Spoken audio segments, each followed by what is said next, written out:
पीयूषा मेरी सहयोगी दिल्ली से जुड़ी हैं और मुंबई से अंकुर त्यागी वहां की जानकारी, वहां की तैयारियों के बारे में बताएंगे। लेकिन पीयूषा, क्योंकि मौसमी बीमारियां तो बहुत होती हैं, डेंगू है, निमोनिया है, सर्दी खांसी, वायरस ऐसे ही फैलता है, बच्चों में सबसे ज्यादा इसकी दिक्कत देखने को मिलती है।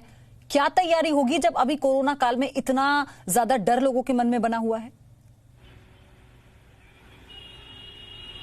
जी देखिए पयोधी, ये बहुत बड़ा चैलेंज होने वाला है दिल्ली के लिए, क्योंकि दिल्ली में जो मानसून है वो लगभग अनुमान के हिसाब से माना जाए तो 27 तारीख के आसपास से शुरू हो सकता है। 5 दिन ऊपर नीचे का अनुमान रहता है। लेकिन इसके अलावा यही वो समय है जहां पर कोरोना वायरस भी पीक पर होगा। हमारे यहाँ जो अनुमान लगाया गया उसके मुताबिक सबसे बड़ी चुनौती यहाँ ये है कि जो और बीमारियां होती है इस दौरान, बारिश के और मानसून के दौरान, वो बीमारियों के जो सिम्टम्स होते हैं वही सिम्टम्स कोरोना के भी सिम्टम्स हैं। खांसी, जुकाम, बुखार, गले में दर्द, ये कुछ सिम्टम्स होते हैं जो बाकी बीमारियों से भी जुड़े हुए होते हैं, चाहे फिर वो डेंगू, मलेरिया, चिकनगुनिया, निमोनिया, जो भी ये बीमारियां होती हैं, इनके सिम्टम्स। ऐसे में सबसे बड़ी जो चुनौती होगी वो टेस्टिंग के लेवल पर होगी, क्योंकि पहले से ही टेस्टिंग में अगर आप एसिम्टोमेटिक हैं या आप में ज्यादा सिम्टम्स नहीं है तो उस दौरान टेस्टिंग में थोड़ी सी परेशानी होती है। प्रेफरेंस कम लेते हैं लोग, खुद भी कम टेस्ट कराते हैं। लेकिन अगर सिम्टम्स आ जाते हैं तो कराते हैं। लेकिन अब इनके जो सिम्टम्स है वो दोनों सेम है, तो ये भी एक चुनौती होगी कि कैसे आप पता लगाएंगे कि ये सिम्टम्स कोरोना के हैं या कोई और लक्षण है। साथ ही अगर ये आप टेस्टिंग के बाद ही कराएंगे तो वो टेस्ट के बाद ही क्लियर होगा। लेकिन पहले से जो मरीज है वो इस चीज को लेकर के डर उनमें बना रहेगा कि अगर खांसी जुकाम भी हो रहा है तो वो भी कोरोना के लक्षण हो सकते हैं। लेकिन हो सकता है वो कोई और बीमारी हो। इस टाइम पर चाहे वो टेस्टिंग हो चाहे वो ट्रीटमेंट हो, अस्पताल पूरे भरे हुए हैं। तो जो बाकी बीमारियां हैं, कोरोना से ही जो पेशेंट है उन्हीं को अस्पतालों में अभी इलाज नहीं मिल पा रहा है, तो जो बाकी बीमारियां हैं उनको लेकर के अस्पतालों में क्या सब तैयारियां होंगी, एक बड़ी चुनौती हो जाएगी सरकार के लिए, क्योंकि अभी ही जो कोरोना के मरीज है उन्हें बेड नहीं मिल पा रहे हैं। तो ऐसे में मानसून ये सरकार के लिए चुनौती है, सरकार की जिम्मेदारी है। और दूसरा ये कि ये लोगों के लिए एक अलार्म भी है। हमारा मकसद आपको सावधान करना है कि देखिए, अभी तक जिस संयम के साथ आप सावधानी बरतते आ रहे हैं, आपको अब दोगुनी सावधानी बरतनी होगी, क्योंकि मौसम बदल रहा है और बदलते मौसम के साथ बदलती बीमारियां भी हर साल आती हैं। अंकुर मुंबई से मेरे साथ हैं। अंकुर, बाढ़ मुंबई में और उसी के साथ बीमारियां, लोगों के तो घर तक नहीं बचते हैं, लोगों को पलायन करना पड़ता है, शिफ्ट कराना पड़ता है लोगों को। यहां पर चैलेंज होगा सोशल डिस्टेंसिंग, साथ ही लोगों तक सारी सुविधाओं को मुहैया कराना और इंतजामात करना। कैसे हो पाएगा?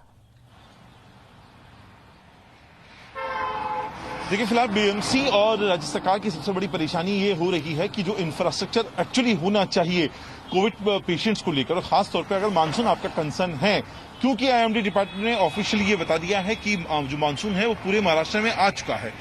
ऐसे में अब जैसे जैसे फिलहाल बारिश का दौर आगे बढ़ेगा, तब आप बढ़ते हुए मामलों को कैसे काबू कर पाएंगे, और अगर जो बढ़ते हुए मामले आ रहे हैं उनके लिए प्रॉपर हेल्थ केयर इंफ्रास्ट्रक्चर कैसे खड़ा हो पाएगा, ये सबसे बड़ा सवाल है। हमारे सामने कई सारी तस्वीरें आई हैं, चाहे वो कूपर हॉस्पिटल हो, चाहे वो केईएम हो, चाहे वो साइन हॉस्पिटल हो, ऐसे तमाम हॉस्पिटल हैं जहां पे अव्यवस्थाओं की जो तस्वीरें हैं हम सब ने देखी हैं, जो पोल खोलती हैं जिसपे अपनी एक पॉलिटिक्स अलग हो रही है पक्ष और विपक्ष की। इसके अलावा अभी जो राजनीतिक हालात हैं महाराष्ट्र के, उनको भी अगर ध्यान से देखा जाए तो उनमें स्थिति पे पूरी तरह से काबू किस तरह से पाया जाएगा, ये बहुत बड़ा सवाल निकल के आ रहा है। रूफी भी मेरे साथ जुड़ी हुई हैं दिल्ली से। रूफी, आपके पास क्या जानकारी है इंतजामों को लेकर और डिटेल? सबसे पहले मैं आपको ये बताना चाहूंगी कि जिस तरह से अस्पतालों की हालत बिगड़ती जा रही है, उसके बाद दिल्ली में ही इस तरह के इंतजाम करने की कवायद अब शुरू हो गई है कि जो 20,000 कोरोना के बेड्स हैं उनको बढ़ा दिया जाए। जो 10 से 49 बेड्स वाले जो क्षमता के नर्सिंग होम्स हैं, स्मॉल और मिडिल लेवल के, अब उनको कन्वर्ट किया जा रहा है कोरोना नर्सिंग होम्स में। साथ ही जो 11,000 बेड्स हैं वो 80 बैंक्वेट हॉल्स में तैयार किए जा रहे हैं, और जो छोटे बड़े 40 होटल्स हैं वहाँ पर भी जो अब 4,000 बेड्स हैं उसको बनाने की कोशिश की जा रही है। और वो एक वीक का, जो एक हफ्ते का समय दिया गया है जब ये जो कोरोना के बेड्स हैं वो तैयार कर लिए जाएंगे, क्योंकि दिल्ली में जिस तरह के हालात लगातार बढ़ते जा रहे हैं उसके बाद जो स्थिति है वो बेहद खराब होती जा रही है। ठीक। और जिस जगह पर मैं खड़ी हूँ, अस्पताल के बाद जो सबसे ज्यादा दर्दनाक तस्वीरें हैं वो इसी क्रिमेशन ग्राउंड से आती हैं। लगातार जो दिल्ली की हालत है वो खराब होती जा रही है, और इस बीच कोशिश ये की जा रही है दिल्ली के मुख्यमंत्री की तरफ से कि जो ये बेड सुनिश्चित करना होगा Rufi.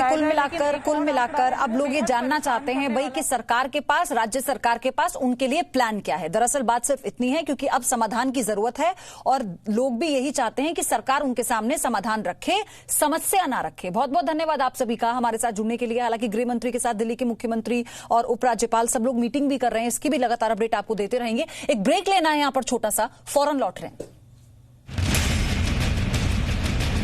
Presenting B News app, available on Google Play and App Store. Download it now.